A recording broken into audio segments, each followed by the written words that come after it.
It's time to feel the rage. Welcome to Film Rage, where we talk movies, current releases, coming attractions, streaming, and classic films as well. Directors and actors beware, as you cannot hide from the rage. My name is Bryce, and I'm part of the Film Rage crew, which also includes Jim. Hello, Jim. Hey, hey. And he don't need another hero. He don't need another way home. All he wants is life beyond the Thunderdome. It's Murray. Yo. So with the introductions out of the way, let's rage on. Yes, let's rage on. This may be a very rage-filled episode, which I'm very excited about. But first, we are going to... I can't even get my shit together.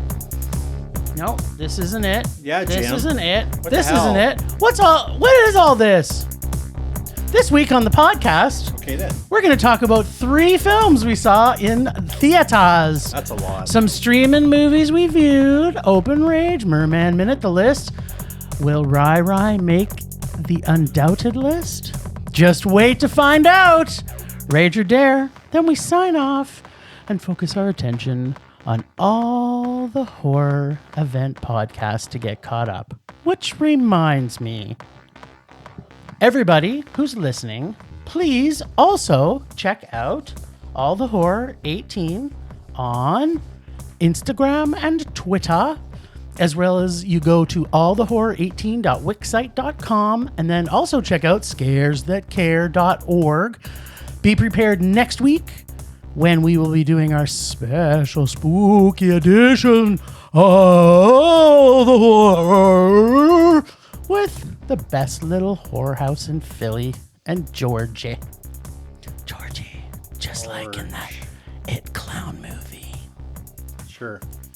Well, what did we see in theaters? But wait, I have a commercial first. That's what I'm waiting for, mate. There, Jim. Shoot the flick. I love these guys.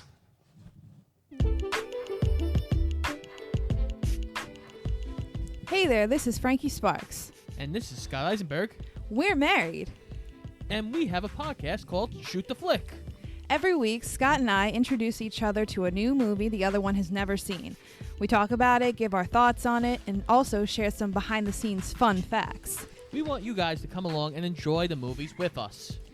Check us out on Instagram and Twitter at Shoot the Flick, and check out our weekly episodes every single Wednesday on iTunes, Spotify, Google Podcasts, iHeartRadio, and pretty much anywhere else you can find a podcast. Come and listen to us now as Frankie and I Shoot the Flick!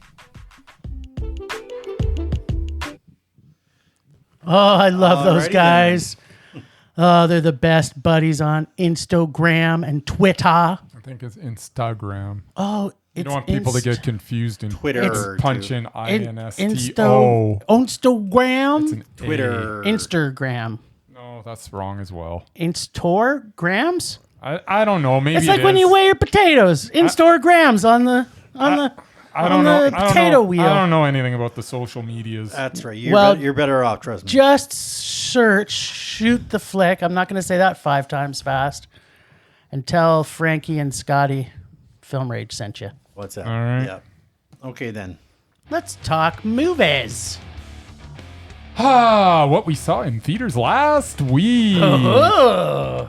Well, we saw On the Rocks, a new Bill Murray movie with directed by Sophia Coppola.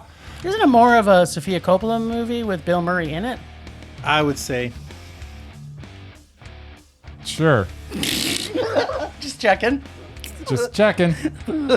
So, yeah, daughter reconnects with her dad. That's pretty much the movie. Wow. Nailed it. Nailed it, yeah.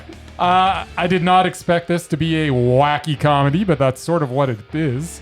With some fairly formulaic and ridiculous situations, it plays out like an episode of Three's Company. Only it's well written and funny.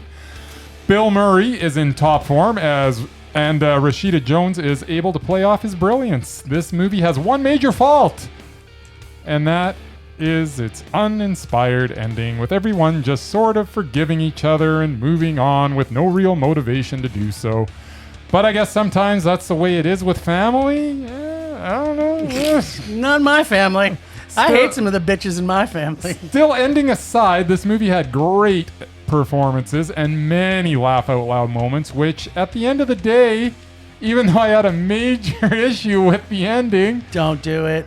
It's not. Don't do it. Don't do it. It is. Mondo. It is not Mondo. Oh. So not. It is so not a It is Mondo. Mondo. No, it's not. Okay, now let me break this down for you. Break it down. So we saw this at either you can see it, like I said, Landmark or Cineplex. Either one of them were playing it. It's kind of the big release of last week. Yeah. We saw it at Someplace. Landmark. no, Cineplex. Saw it at the West So Hills. We saw it at the Landmark. Oh. So- well, maybe that's why I got the West. You got the terrible I got the, Cineplex I got the version. Cineplex version, And I which got the apparently Landmark. is better than the one you watched. No, I don't think so. Sophia Coppola, Is awesome. I feel, may become Love her. the new and improved old Woody Allen. Okay, Think like Hannah and Yeah, her sisters I like or it. Alice, I'm on board. especially with this film. Rashida Jones and Bill Murray were great together. Yes. And the subtle comedy was outstanding Oh. through the whole first half of the film. So good. Then the story was lighter Yeah. and calmer than I would expect from Coppola. Come So and I was a knock on little our surprised. door. So I was a little surprised. I enjoyed the film a lot, Me too. but I found the end kind of lost me Yeah. when it got all predictable and expected, and not as powerful as I had hoped it would be. Yeah, maybe that's In family. fact, at the end, when we walked out of the theater, my wife turned to me, and the only thing she said was, "Meh." She did not. Yes, she did. And that was pretty much summed up my thoughts. I liked it, but did not love it. This was not the same level of intensity that I was expecting from the same director as Lost in Translation. No, but this was totally different movie. She's branching out. So she's writing Three's Company skits? Yeah. Come Dude, and knock on no. our door. No. We've been waiting for you. No. Where the kisses are hers and I believe hers This was and like- his. Three's Company. This was like too. there was a writer up until the That's middle of the TV, movie. Bryce. And I'm pointing this direct at you because he's madly in love with Sophia Coppola. Yeah. So that's why he can't see the flaws in this movie. Oh, I saw But there them. was a different but he's choosing not to. So you heard it here first, No, first, I'm folks. not choosing not to. Yeah. No, you're choosing not to sometimes when because there's- this was two separate films. The front of the film, Was- which was great, Fantastic. and then the back end of the film, which lost all its comedy and all of its originality and all of its Coppola. I would say the last 5 minutes were No. not fantastic. No, it was like right from the time. No. And then No. 5 minutes is not enough to go back. There was a lot of bad Eh. that happened in the back half of this movie. It was Okay, all right. well, I guess you can't. It's kind of like, so Murray, when we hate some of the films that you have so much love for from Yes, the 80s, I know. this is exactly, that you should now understand Murray better. This was Mondo. This was not Mondo. This was a man. Bill Murray was in Mondo. He was a Mondo. This could have been a Mondo. Yeah, was Rashida a Jones. Mondo. Rashida Hoping- Jones. She was awesome. She was also She was awesome. Mondo. Yeah, actors don't make Mondos. That's true. Direction, story, and actors make Mondos. Oh, there was a Murray, lot, let's hear what you had to say on this one. Well, there is probably no bigger Bill Murray fan than me. It's 'cause true. I do love the Murray. Mm-hmm. I love Murray all the time. And He's loving himself right Lost now. in Translation, one of my favorite all-time movies. And yeah, I wasn't expecting it to be just like that. No. But I figured with the same director, same actor, it would have the same kind of Intensity. sharp edge, Yes. intensity. Not Three's Company taking Good over the moments. back end of the No, movie. Three's And- Company, but well written. It, for the most part, And funny. Bill Murray and Rashida, they had great chemistry. They did. They did. She obviously has some talent. Unfortunately, her character was just blah. Like, I don't know. Like, No. the whole movie, she thought that her husband was cheating on her, and based Well, she on wasn't her, completely sure. ba- based father. on based on her life, yeah, he probably would have been, because she Yeah. was boring. Like, I know you have kids and stuff, but she dressed in sweats, gray sweats. No all the wonder time. he was thinking of. Like, I'm not a big fashion fashionista, but Man, her wardrobe was horrible. Yeah. Like not even when she's down in Mexico or whatever, she couldn't even like brighten it up a little bit. She still had a frumpy dress on. We're critiquing her wardrobe? No, but it made This the is character. Joan What is Rivers this? minute Who moment. wore it best? What are we doing here? It made her a boring character, and they cast as her husband Damon Wayans, who was What's wrong with supposedly that? one of the funny Wayans brothers. He's also now becoming a dramatic Exactly. actor. who was not funny, was just No. boring. His character was boring too. He was kind of boring. So, but yeah, that was what his That job was. He was supposed to be. He was. They said, "Okay, here, what you got to do, Damon? You have to pretend To be boring. that you're Mr. Potato in this yeah, movie." Exactly. He was And a he potato. nailed it. That's He was a not- He potato. played. He said, "We want you to pretend you're Mark Ruffalo playing this character," and he nailed it. Yeah. So the moments when Bill and Rashida were out in the city having their adventures, hilarious. And good. And I suspect On the Rocks has more to do with their drinking than her marriage, because they got drunk wherever they went, They did do a lot of which drinking. I enjoyed. But yeah, the story itself, and yeah, again, the ending was. So it was a meh then. It was a high meh, but it was a meh. So 2 mehs and a mondo, people. It was Mondo. It was meh. No. And you can fight for it all you want, And say all you but want, don't make Three's it so. Company has never made a mondo episode, even if when it's well written. I don't know. I had a few. Until now. Nope. Okay, what else Mondo. did we see? We saw. I guess. We saw The War with Grandpa. War with Grandpa, Now we're which talking about a mondo. I dragged Jim to, knowing he probably wouldn't like it because it looked kind of stupid, but I thought it'd be funny. I mean, you got seniors throwing dodgeballs at kids. Oh, that's I know, hilarious. right? Who doesn't love so that? funny. Who doesn't love that? It was like dodgeball, but for grandpas. Yeah, so this is Oh, like the third so movie good. with De Niro and Christopher Walken. Of course, the first being The Deer Hunter. This was not quite that This kind was of a movie. This was Deer Hunter quality. And This the one. second one was some stupid thing called Mistress, which apparently had nothing to do with women or sex. It was something. It was a screenplay in Hollywood, and I'm like, I don't know. It bombed, whatever it was. So I consider this the second movie with the two of them. But yeah, he was a If you good. can forget about that one, he was a good please forget BFF. about this one. And actually, Eugene Levy was actually supposed to be in this. Oh. He was cast. This movie was shot 3 years ago. Yeah, I know. And he was supposed to be in it originally. And I looked, and he's not even a producer. Like, he's gone. So I don't know if they replaced him with Cheech. I don't know what. But I would have loved to have seen Eugene Levy throw Cheech was dodgeballs awesome. at kids. Would have been awesome. But yeah, it was based on a children's book, so you Was it? pretty much I didn't expected even know that's that. what it was going to be. And Apparently, you should have done some research. there you should've. go. And mercy. yeah, that's pretty much what we got. We got a Disney Channel... Original. yeah, homage to Home Alone, I guess you could So, say. what do you think? Was it as mondo? Is definitely not a Mondo. Aw. I would definitely give it a high man. I mean, they had some scenes. Hi, man. High. I might go higher. You, Michael. Yeah, I was actually surprised when Jim turned to me and said this was actually 10 times better than I thought it would be. And that I just about fell down right there. 10 times 0 is still 0, Jim. But yeah, no, it had some funny moments. I didn't like the kid very much. It wasn't very likable. But the He rest was of the the family bad was guy. good. And Uma Thurman was good. And little also Uma Thurman was trivia. good? Now. Uma Thurman and Christopher Walken. I'm next. They both played Batman villains. Oh my God. there you go. Sweet. Okay. Well, no, I enjoyed it. let me tell you what I thought of it. Oh, I can't wait. Cheech, De Niro, Walken, Thurman, solid cast. Jane Seymour. Jane Seymour, Dr. Quinn. I went into this expecting a terrible film that would be predictable and annoying, and I already had started at, as Bryce had maybe alluded to, a 0, but it was actually a 1 because I figured Christopher Walken's in it. This is one of Bryce's things. If Christopher Walken's in it and he's funny for 2 minutes, it takes it to a meh.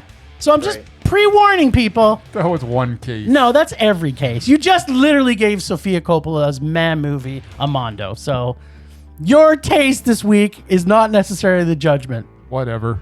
So, first off, what are the things I did not like about this movie? Number one, with a bullet, is Uma Thurman.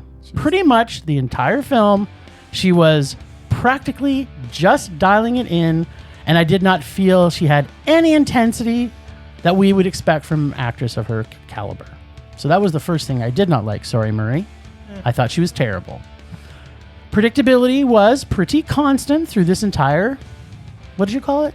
Made for Disney movie? Yeah, basically.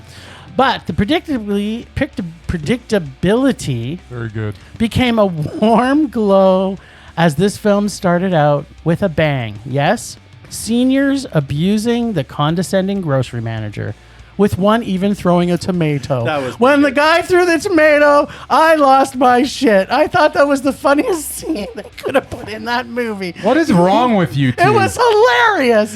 The tomato was the best thing. It's like all this stuff is coming at him, and then all of a sudden the guy winds up and What I love throws is a tomato at him. when De Niro's like on the ground and all these seniors and this old lady comes up and starts defending him and starts beating up on, It was awesome. on the clerk. I know. This fact alone made me laugh for literally 5 solid minutes in this movie. That, on top of all the genuine interaction that I felt De Niro had with his family, made this a heartwarming, fun family adventure that I did not hate being on. I went in thinking I was going to be annoyed by the annoying kids, which I normally do, but I only really wanted to punch him in the face for about the first 10 minutes, and then they just kind of grew Last on 10 me. minutes. Also, the little sister, played by Poppy Gagnon, was, in my opinion, one of the 3% of kids that are so adorable you just want to hug them up and pinch their little cheeks. They're Totes little cutie adorable. Were pies. you watching the same movie Yeah, as me? she's adorable. Oh, God. And even your girlfriend thinks she's adorable. And she loved And Christmas. she knows what's good. Uh-huh. The rest of the kids, they weren't as annoying as I thought they would be. Gets a PG rated. Becky meets the parents, meh, for adorable kids with good writing and not making me hate a PG rated kids movie. Notice how I didn't mention Home Alone? Yes. Oh, cover my ears and scream, ah! I'm now going to use Becky for the new generation of Home Alone-like movies. Yeah. Favorite line? Fish and relatives stink after 3 days. Are you done? Yep. I believe he is. Did you say good writing in your review? Yes, I did. What is wrong with you? It was almost as good as Sophia Coppola's writing in the last half of her movie. Just about. I'm sorry, what did you rate it? It's a meh. Okay. Because Christopher Walken, he's funny. It was awesome. Teach Marin. Tomatoes. Okay, The War with Grandpa. That's what it was called, right? Yes. Yes. Okay. He died in his sleep while skydiving. That line was delivered by Christopher Walken, and it was the only thing that was funny in the whole movie. Yeah, no. This was beyond bad. I am now worried for Robert De Niro, Christopher Walken, Cheech Marin, Uma Thurman, and Jane Seymour, as they must be pretty hard up for cash to be in this.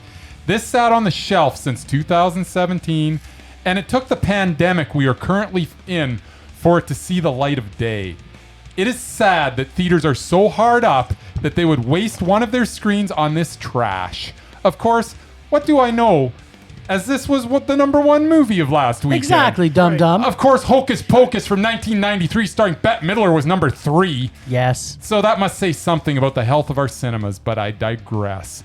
Rage, rage, rage. This movie was borderline unwatchable. Aww. You guys are broken. So No. glad we made him watch it. Then. Yeah, I'm glad. This, if nothing else, I've been rewarded wholeheartedly. Yes, me too. And he said he wasn't going to watch it, so I'm kind of glad he did. Yeah, it was unbelievable. Okay, well, let's move on because I could probably talk about how much funny things were in that movie. Good. Like the whole dodgeball game. That was awesome. Cheech Marin's teeth. Cheech Marin's teeth. That was trying to catch his teeth. It was streaming consciousness of actual dodgeball Yeah. with old people and kids. It was Yeah. awesome. Why The are only we thing that would've still been better- just let's move on. I don't want to talk about this freaking piece of crap anymore. Aw, poor. Do you want to talk about Sophia Coppola Yeah, let's talk about Sophia Coppola. and how not. terrible the back end of that film was? It wasn't that bad. It was was actually terrible. quite good. No, it wasn't. You even called it like that is not. No, that's no. not. I said- I said the No, very- no. no, the You very- cannot throw something out there and not have people pick it up. You use the words Murray, what's that the very end. terrible television show that he actually brought out? Yeah, but Three's Company. Now it's in my mind. I can't get rid of it. But It with- was a Three's Company episode. but with good writing. Yeah, no, that's And it was funny. No, that's none of that is true. It's all true. No. I am a teller of truths. That's what I'm known for. Yes, and the war with Grandpa was not. People as say terrible as he describe says. describe Bryce is in a couple of words, and they say he's a truth teller. That's not what they say. That's what they say. Maybe to your face. No, I've overheard them when they knew I wasn't there. I've overheard people saying that about me. You should hear some of the things I say. I mean, other people have said about you. All right, move on to this other thing. Hope And Gap. with Hope Gap. Okay. Hope Gap. Yeah. So, Let's talk this about Hope is Gap. written and directed by William Nicholson, stars Annette Bening, Bill Does. Nye, the acting guy, Nice. Josh guy. O'Connor, and a bunch of other people. But those are the main ones. I never know how to say his name. I've seen it Nye, but some Bill people are Nye. saying Nye. Some people say Nye. Nye. It's just better to call him Bill Nye, the acting guy. Then it can be the acting guy. 'Cause Right, If he's it Bill makes- Nighy, the acting Bill guy. that Nye, doesn't- the acting guy. Maybe. It kind of fits. Anyways, First, I have to mention how much I love Annette Bening, by the way. And Bill Nye, the acting guy. Mm-hmm. I had real issues at the very beginning listening to Annette Bening in this, and you know what I'm going to say. I know exactly what you're going to say. As her accent from the very beginning was awful. It must have changed 7 times. Was she doing Scottish? Was she doing Irish? Was she doing British? I couldn't tell. It wasn't consistent. But after a few missteps, I want to say the first 10, 15 minutes of the movie, it was awful. And then she finally got it in order because, as you know, by this point, I was already annoyed. So I started really focusing in on everything she said. Forget everything else. For everything else, Let's the just dialogue, concentrate nothing mattered at that point. But yes, I felt she really got it under control. And the last, 90 minutes or whatever, it was fantastic. The acting in this was incredible. Wasn't the it? story and the characters were so well developed. I loved the arc of Annette and her son, Josh O'Connor.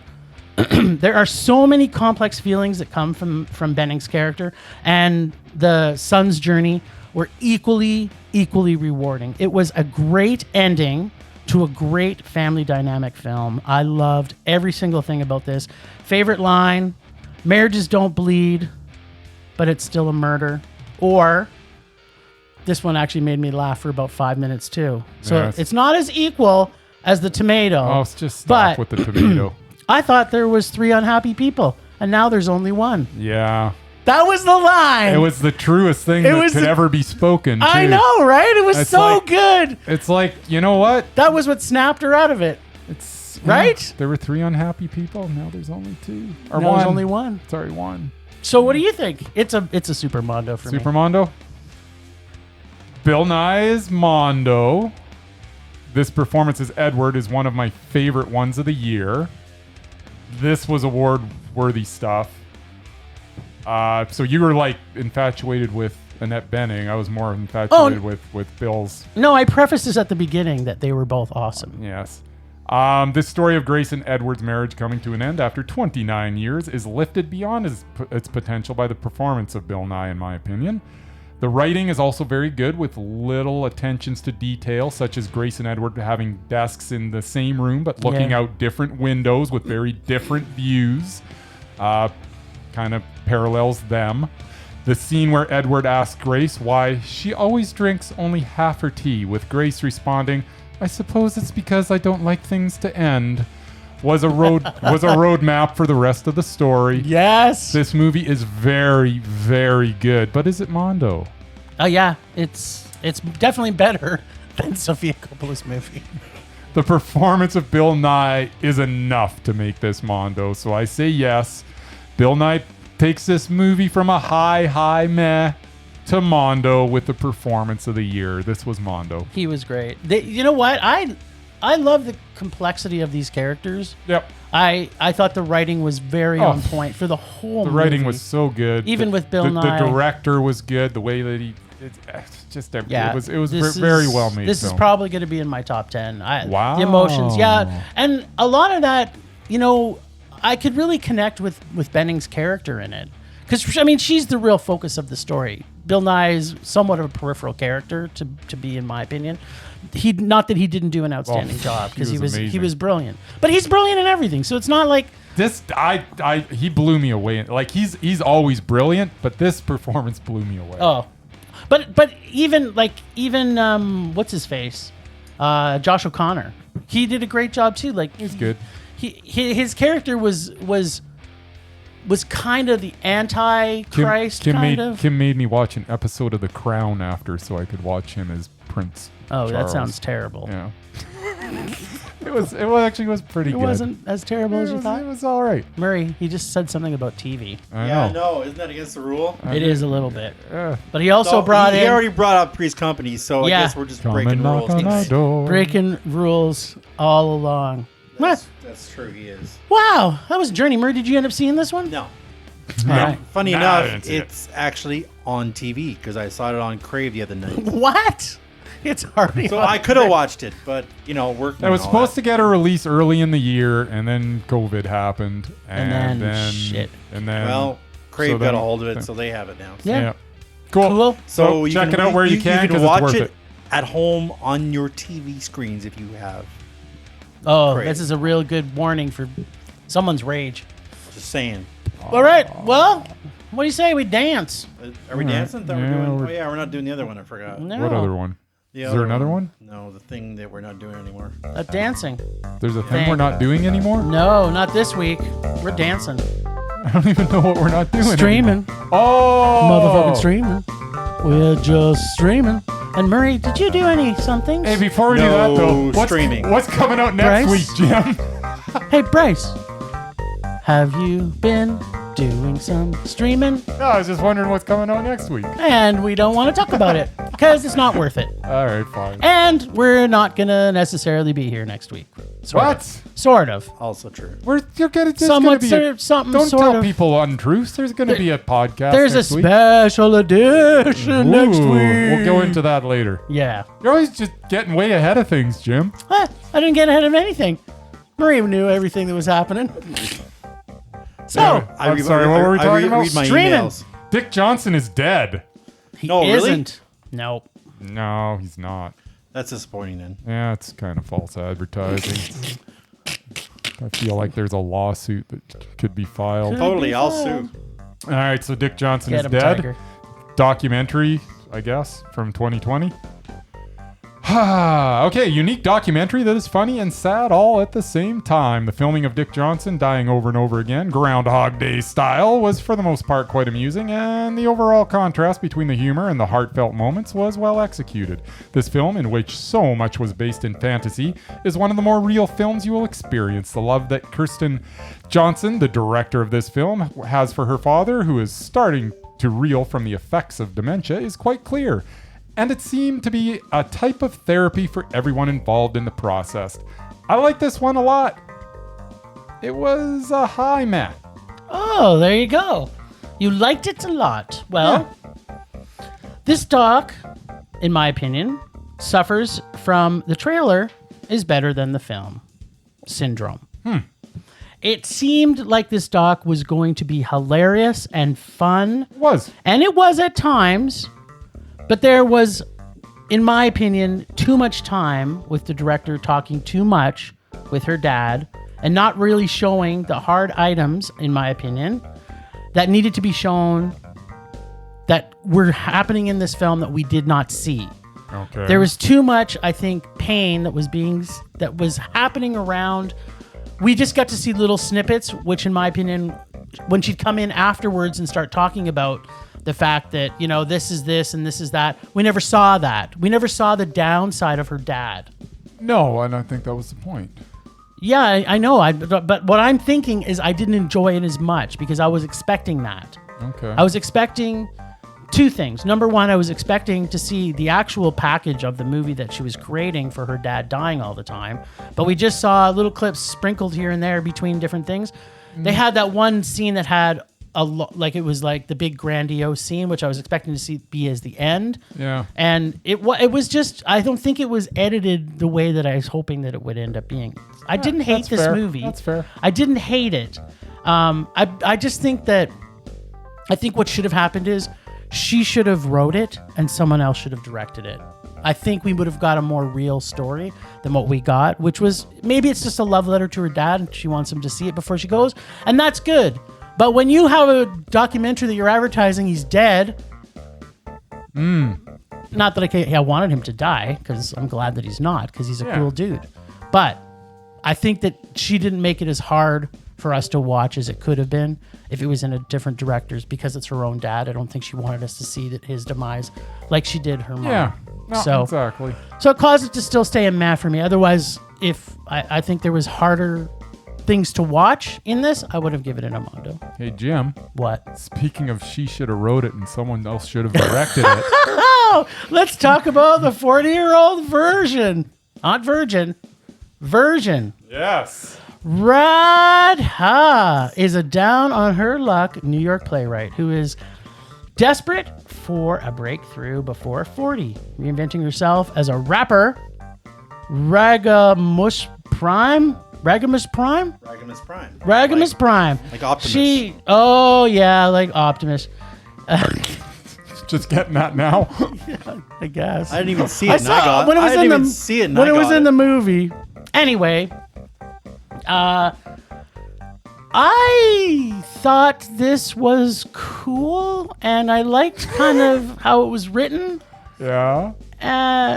And from this, in my opinion, hilarious black woman going through midlife crisis. Yep. When she turns 40, so quick wit written, with quick humor and creative comedy and rap.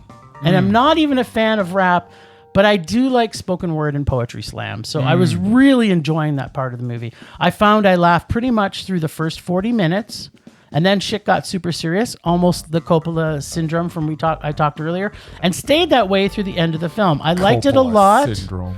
Yeah, that's my new term for that. Whatever. I liked it a lot, but I found it a little predictable and turned more mainstream and not as edgy as the film, I think, started with. It started edgy and went mainstream. Gets a funny as fuck, but then took a turn to a cutesy man. I'm really looking forward to seeing what Radha does next. Yeah. My favorite line was dry vag and sleepy tits. Yeah. Delicious. Delicious. All right. So the 40-year-old version. First off, I have to say that I like Radha Blank, who is the star, writer, and director of this film. That was evident after watching this movie.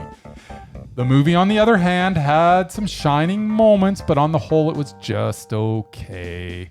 The scenes with Josh Whitman, played by Reed Birney, were quite amusing, while shining a spotlight on something worthwhile can sometimes fall into the traps of commercialism. There's an honesty to this movie that got punctuated by the cutaway interviews with members of the Harlem community. Most of this really worked well. The limited use of color that was splashed into this were effective.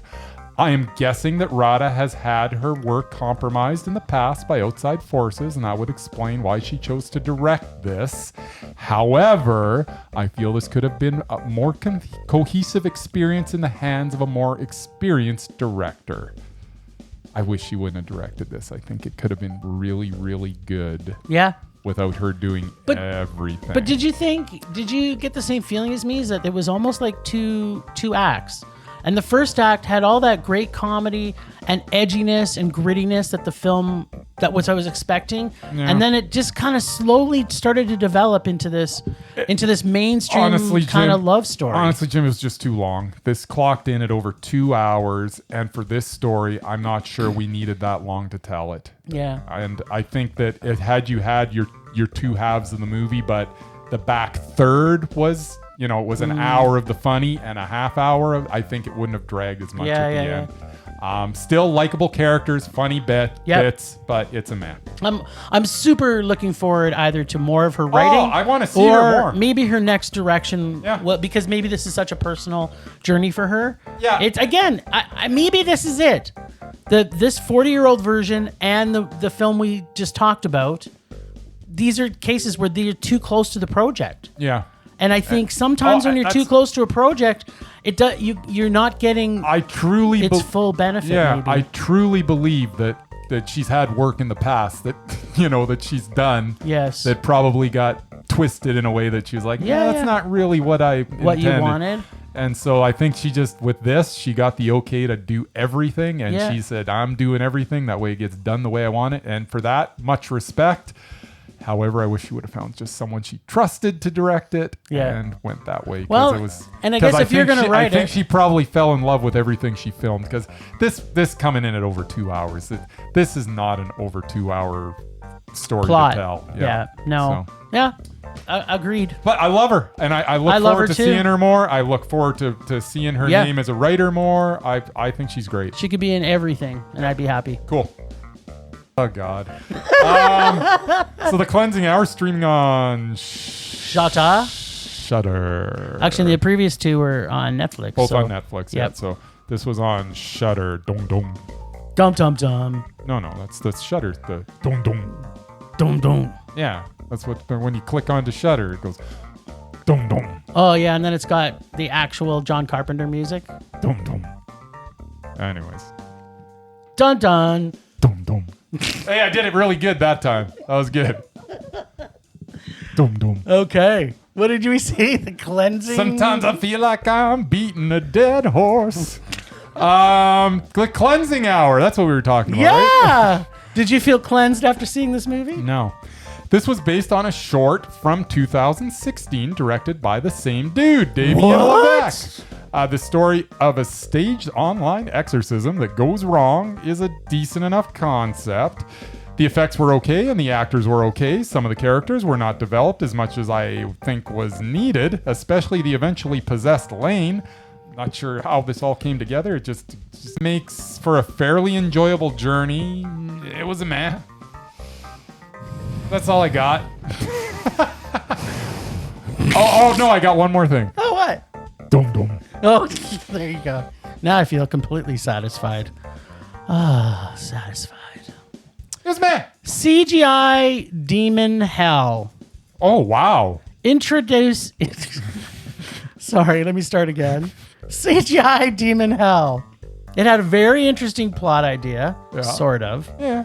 Nothing really horrifying, and the concept of a fraud priest pretending to be something is not new or original, but I felt that this integration to the audience was done okay. Yeah. I mean, were you surprised that a priest wasn't being honest about something? No, that's It's kind of their thing. for the course. Kind of their thing, isn't That's what it? they put down on their resume to get hired. Exactly. And plus a few other I don't know. things. Do they apply for those jobs? I don't know how. I don't think they I just- don't know how that works. They just come out of the seminary. Just Here you go. Here, I'm a priest. There's probably other questions, but who knows? Okay. Did not love this film, but I also did not hate it. Yeah. Even with all the crappy CGI, and there was a lot of crappy CGI in this I don't know movie. why it didn't bother me as much I as don't it know, did you, because because I'm usually raging about CGI. I know, but this probably because there was real blood with terrible CGI. I just think that the pool lowered the bar so low. Yeah, that we couldn't get any worse than that it's CGI. like, it's not so bad. Yeah, you're 100%. That's 100% right. I did like the play of the demon and his crazy sense of humor. Lack of sense of humor. Yeah. I did laugh at it a few times, which gets extra points. Gets a sassy drag queen, demon death, evil priest, learns a lesson, low meh. There you go. Mostly for the demon play. Is that a sex thing, by the way? Demon play? I don't know, but I'll try If it. not, it should be. Yeah. I'm going to do some demon play tonight. So what? I don't know what. You have to tell me what it is later, but I'm kind of interested now. I'll try to find out, and I'll try to make it happen. We'll see. Sweet. Murray's like, Vision blurring. Rage taking over. That's me moving on, by the way. oh, good. Well done, Murr.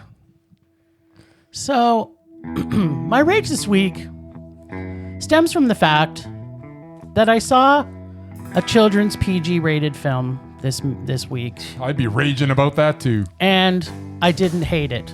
What? So, the rage is actually at myself. Yeah. because this was not me. I don't know what happened. I don't know what happened I either, don't Jim. know. This would be the perfect rage movie for me. Just keep on piling on yourself, but Jim. because it had terrible, annoying fuckers that I wanted to punch in the face. Yeah. But I didn't. I had such a good time at this movie. What I don't is know wrong why. with you? You know, here's the thing I think it is. And it's again, keeping in mind this rages at myself, so people know. Yes. Because, you know, I want to feel the rage that I normally have at these kind of movies. But I just figured that maybe, just maybe, sounds like a line that's coming up from The Grinch. Maybe, just maybe, my heart grew 10 sizes that big that day. No, I think this is what we've talked about this before, and I think this was the moment that it really hit me. When you are in a certain mood and you go see a movie or you watch a movie, it completely have an effect on your head. There's no question, especially comedies. Yeah, and comedies are one of those things. If you think that comedy is stupid, and here was the thing that the movie itself is one of those movies that, you know, you'd think could never happen. But in my opinion, this everything that they did to each other wasn't outlandishly crazy. Like when you watch Home Alone now, you're like, okay, first off, those kids would just blow Macaulay Culkin's fucking head off with a gun. That's what makes it even worse when you think about it now. The thieves. But this one, because they had set these rules up. Anyway, I'm getting off topic. I don't want to talk about that movie again. But what I want to say is, Apparently you do. I'm kind of defending that I'm giving it a meh. But I need to get it off my chest. The fact that I think because I was in a joyous mood, in the mood for some silly comedy, and I was with my best bud in the movie theaters, that I was in a joyful place, and so I hate myself because of it.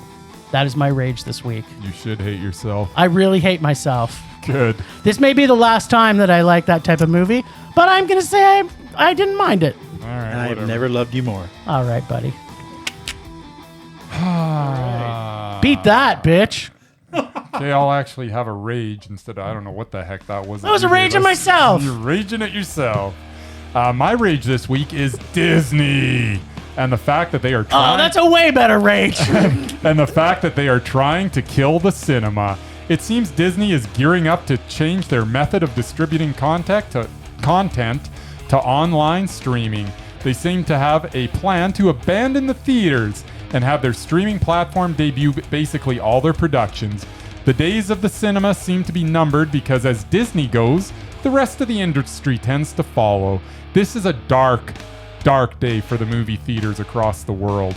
I told you before when they debuted Mulan online that I was very nervous about the future of the cinema. You did. And with this latest announcement, it seems that my fears have come to fruition. Things have never been more bleak for the movie theaters than they are right now. So I'm begging everyone out there to please buy movie tickets.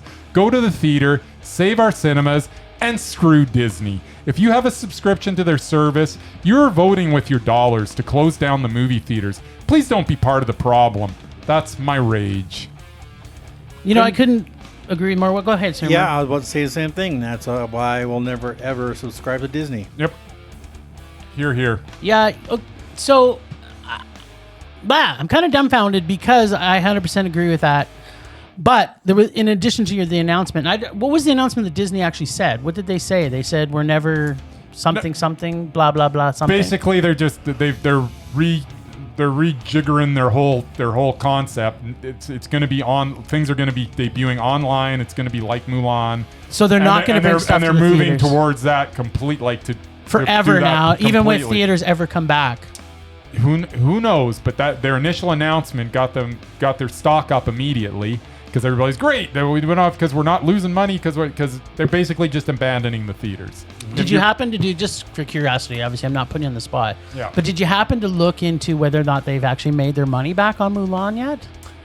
That's an interesting thing that they haven't announced that yet. That's actually coming up at the beginning of November when they do their whatever quarterly whatever. Yeah. Then they're actually gonna have the numbers for Mulan, but that literally has not been.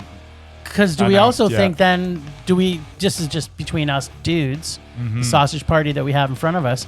Do we think that this is now going to change the price that they put into films? Because if you think of animation, the ones that go to the theaters that they've had for theaters have always been higher level animation, and that the ones that go straight to release have less money put into it because they have Well, on B-list on that animators, topic, maybe? Jim, that what is it, Soul, the Disney production Soul Yep. has now been announced that it is not going to theaters anymore. It is going directly online. There you go. So, and this is just this is a snowball going downhill. Yeah. It's gaining momentum, and it's making me sick. Well, and this goes back to your earlier point that I'd had Well, about we need to have those movie theaters help this, or the movie production houses help the theaters. Absolutely. Well, and let's expand this even further. I mean, what are film festivals going to do? All of a sudden, everything that's coming out is going to go directly to VOD. Yeah. It's just what's happening, and Yeah. all of a sudden, you're not going to. What are they going to program? Yeah, I If know. everything's going to video on demand. Yep. Nobody has to look for a theater anymore to even try to get released in a theater. I mean, this is changing everything, and not for the better. No. Like, this is going to kill the cinema. The largest And it's largest it's British making me sick. movie theater just Yeah. went out of business this And last all, year. and all the ones in Ontario were ordered closed by Yeah. the government. So this is It's this just is now getting more scary. Other than people are still dying with this disease, Yes. but this could be the death of cinema. yeah. Thanks, Disney. Yep, pretty much. And that's the whole thing. You know, people follow Disney because Disney's got the money. Disney is evil. They are. Rage subsiding. Pulse slowing. Anger fading.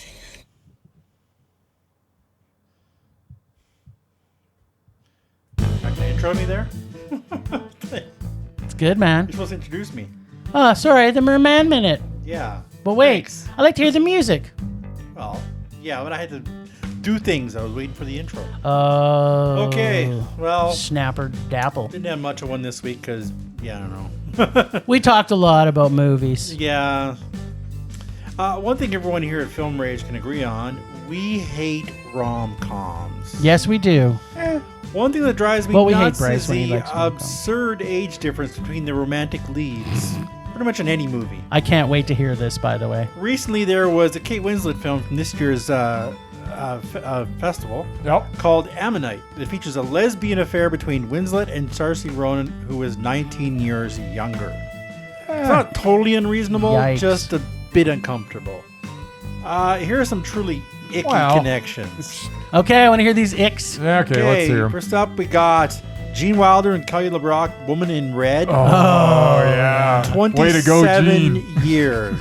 He was 51. She was 27 years Yeah, younger. that's believable, right? And not only So that, but the plot itself was creepy because basically he stalked her for the whole movie. Yeah. I know.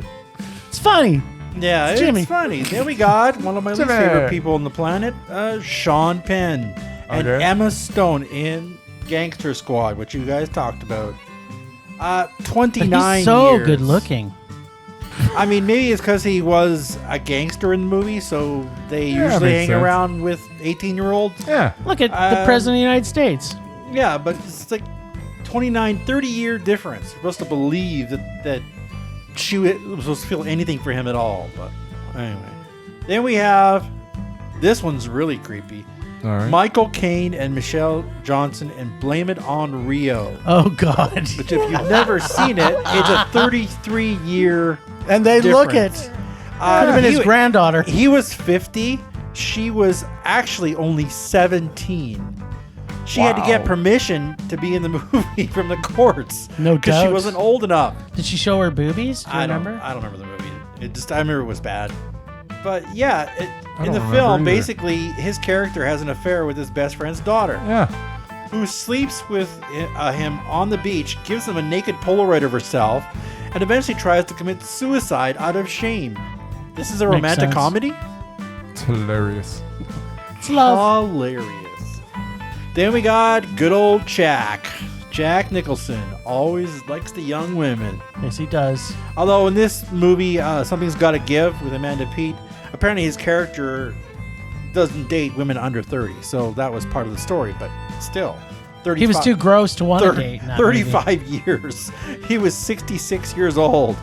And he was, 35 years older than her. And it was just creepy. Then we got one of my favorites, Sean Connery and Catherine Zeta-Jones in Entrapment. Interpant? 39 years. Nice. Is there more? Oh yeah, there's a whole list, but I've only got a few. But yeah, she was 30 years old and he was 69 at the time. Yikes. Not only was the romantic thing impossible to believe, He's Sean Connery. The audience is also supposed to believe that a 69-year-old thief would be capable of parachuting down a broken elevator shaft and scaling down buildings. Remember, Catherine Zeta-Jones married Michael Douglas, Yeah. so all of a sudden this doesn't seem so far. He still Yeah. isn't that old. She digs Holy that. he is crap! now, It's but- not. She's a Yeah, G- she's no, a- it was close. There was Yeah. it had to be a 30-year She was a gap Jerry between digger. them. All right, then these last two are doozies. We got Tom Skerritt and Drew Barrymore in the original Poison Ivy. Oh yeah, 42 years. Yikes. I know, but that was the whole. He was basis of the film. 59, and I guess she was 17 at the time. Yeah, I don't know, or I don't know if she was 17 because there's a lot of sex scenes in the movie. there's quite a few. Yeah. But yeah, it just twisted. And then the last one I kind of like that movie. is, you know, there are some cradle robbing women too. Yeah. The queen of all is Ruth Gordon and Bud Cort and Harold and Maude. Oh, that's, yeah, but that's an awesome movie. It is an awesome movie. 52 years. Yeah. She was Ruth Gordon's 75. And Yep. he was 23. If I was Nice. 23, I would have fallen for Ruth Gordon. Oh, she was great. Apparently, it's a romantic film with the morbid and aimless Harold meeting Maude while attending a funeral of a stranger. It's one of the best Yeah, movies it's, ever It's made. a very good movie. Let Yep. the seduction begin. Yeah. Absolutely, and it did. Anyway, yeah, Hollywood just loves to do that. Anyway, that's all. I got. Murray.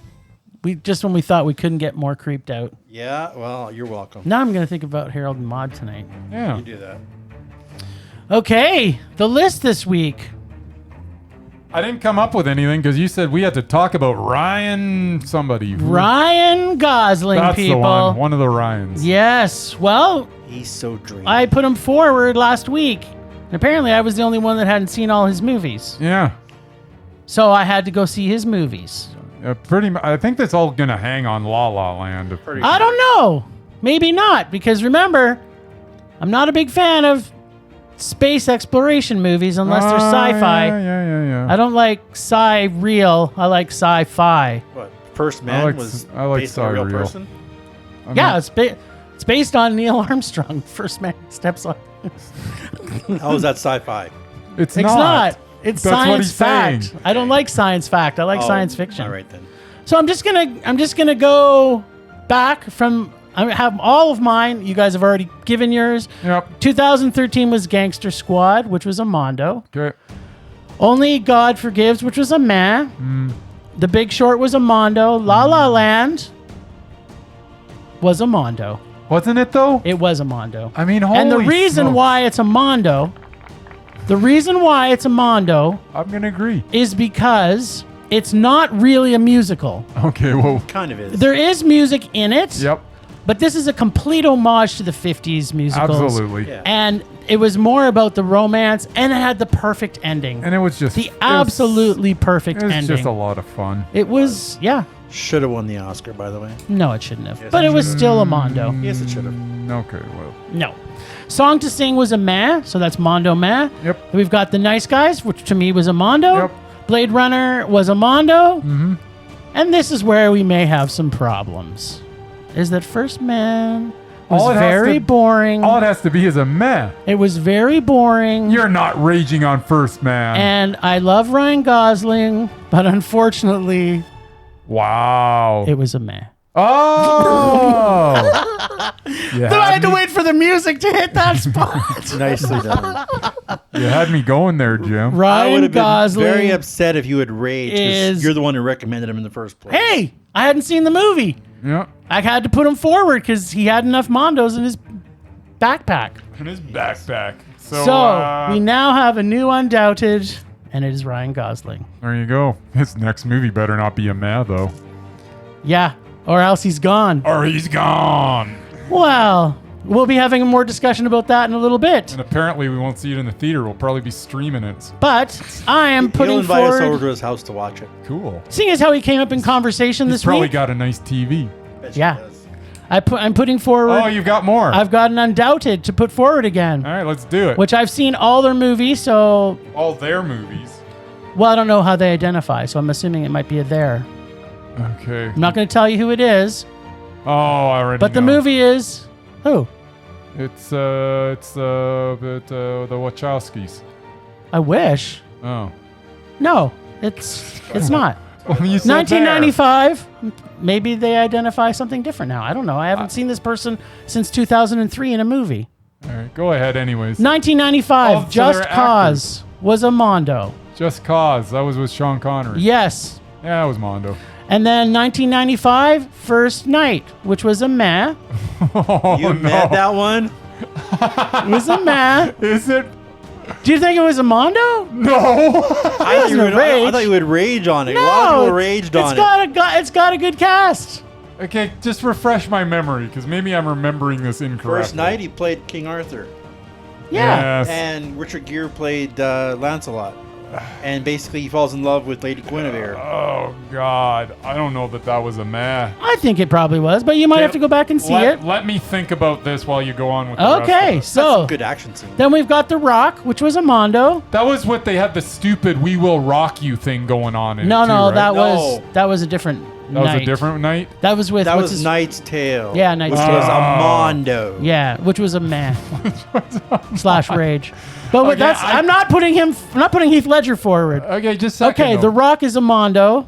The Rock Yes. With Nicolas Cage. With Nick Cage, and Steve Buscemi, yeah, and Sean Connery. yeah. Okay. It's a Mondo. Is it? Yeah. Okay. The Avengers. I gotta think about The this one. Avengers. The Avengers is a meh. Oh, that event. The 1998 Avengers is a meh. Show.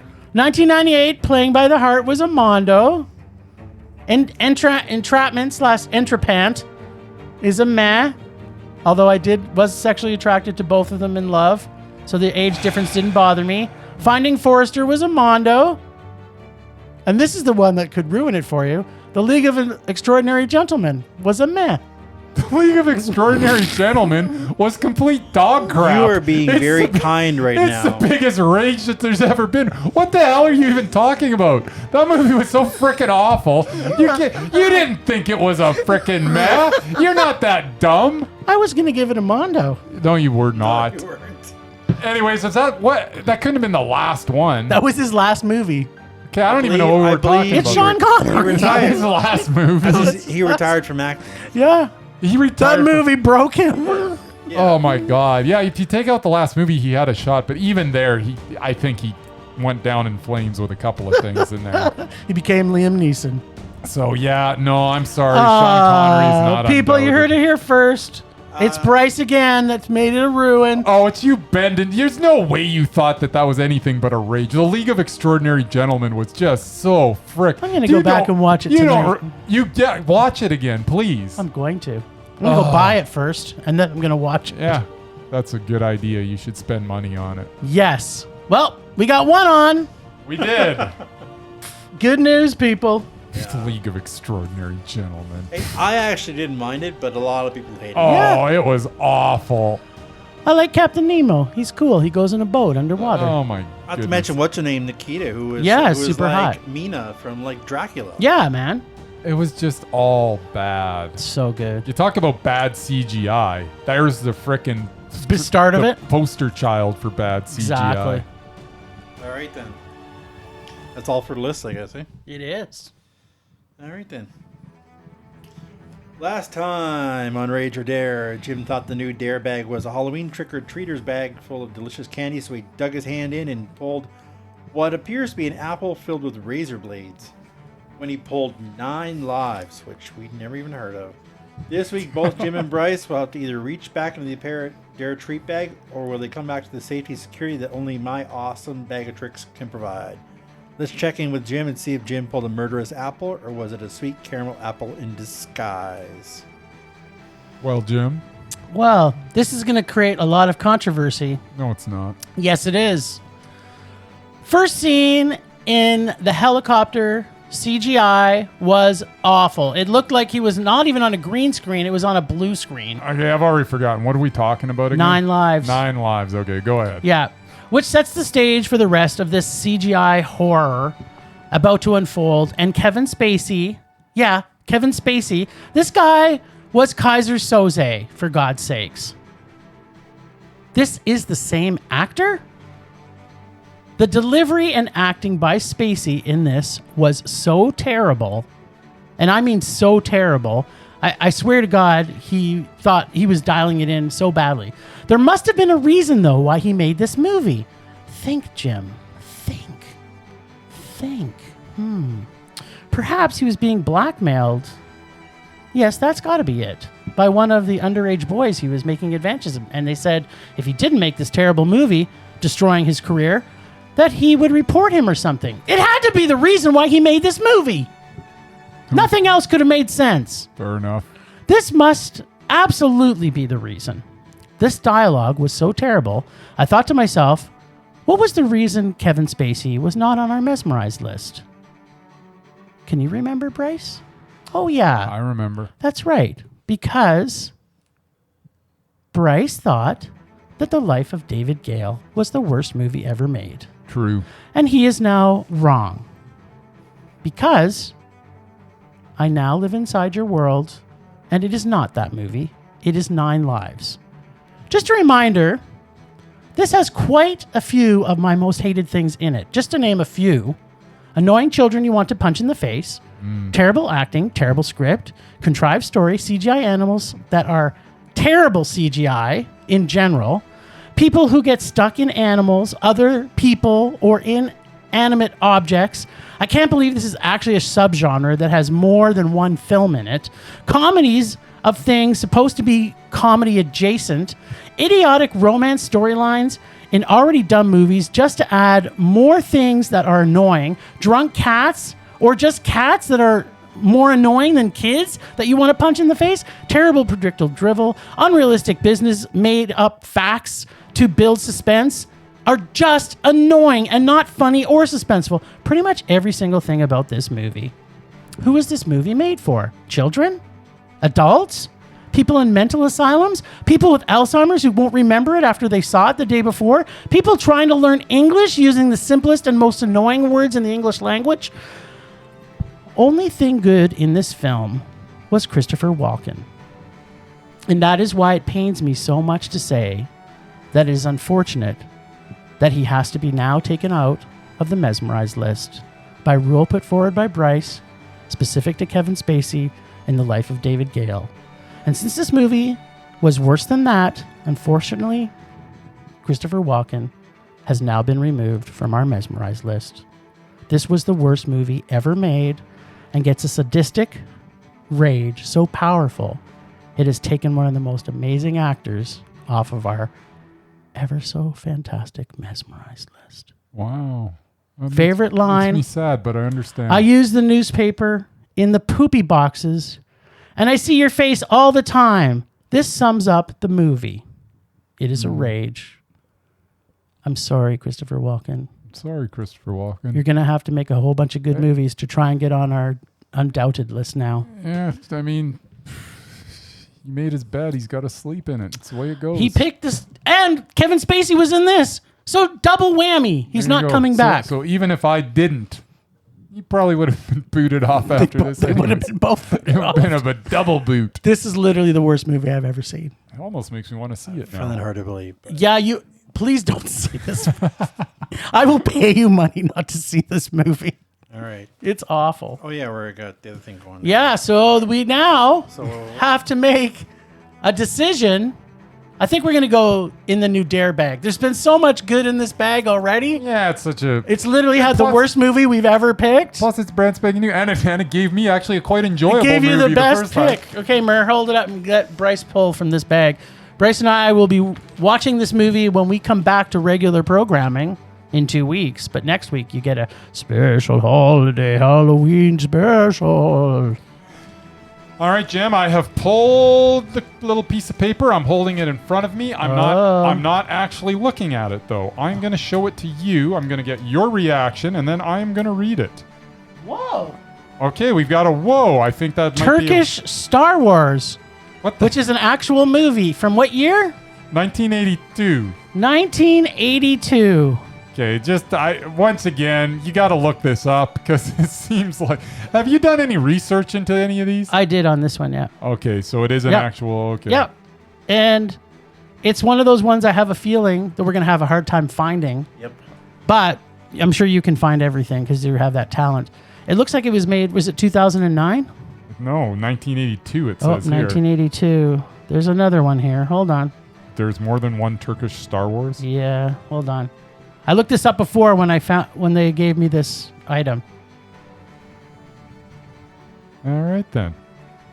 I have no idea what to even say about this. What do you got to say about Turkish Star Wars there, Murray? Anything exciting? I'm sure it has subtitles, so I wouldn't want It's to watch it. also pronounced, I can't pronounce this, but this is it. If you can read that in Turkish. Dünyayı Kurtaran Adam. Yeah, Wow. Turkish Star Wars. Sure. Okay. Well, we'll try. Yeah, we're going to try our hardest. We got 2 weeks to try.